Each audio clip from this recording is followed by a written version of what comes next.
So you say that it's copies of copies of stories of stories of stories, but that doesn't actually take away any sort of reliability. Take, for example, if I have my opening statement, which I wrote down bits and pieces of, if I have this entire document and I give it to every single person in this room, and you all have to write it out as well, every single person is probably going to, well, actually it's pretty short, so maybe you all won't make a mistake, but if I had a sufficiently long document, most everyone is going to make a mistake. They're going to make a mistake at a certain place.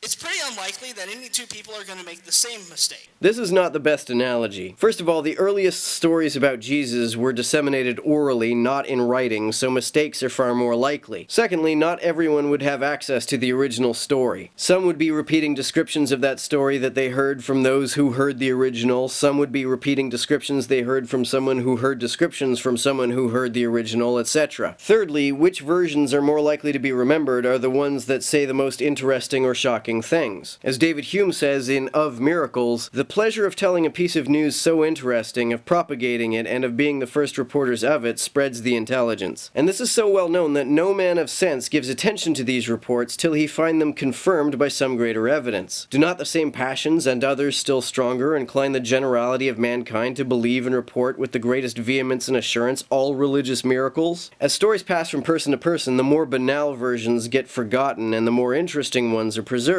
Which is more interesting, a story about a cult leader with a small following who is crucified for sedition, or a story about a guy rising from the dead? As the stories about Jesus were passed around orally, the magical versions would be far more likely to propagate than the non-magical versions. It turns out, so, I mean, we can take the evidence of the empty tomb, him claiming that he's going to rise from the dead and things of that nature, and we can look at the people themselves who actually believed it, went to their deaths for that belief. No, they didn't go to their deaths for that belief. I have never heard an apologist show any evidence that the apostles were killed because they refused to recant their belief that Jesus rose from the dead. Mike talked about if somebody cut off his head, he was laying there dead, walks back into a room, and he asked me, would I then believe in the supernatural?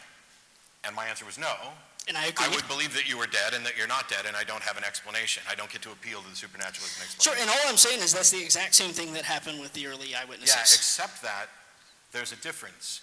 If I read a book that said, we heard about this dude who had his head chopped off and then came back to life, I would not believe that.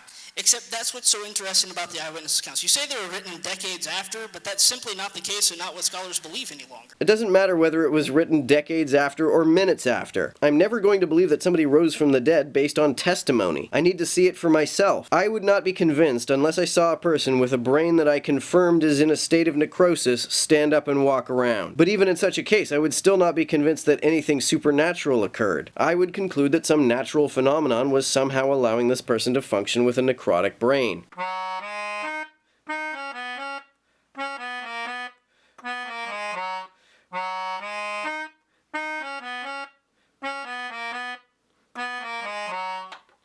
don't know if you've heard, but I do have a Patreon.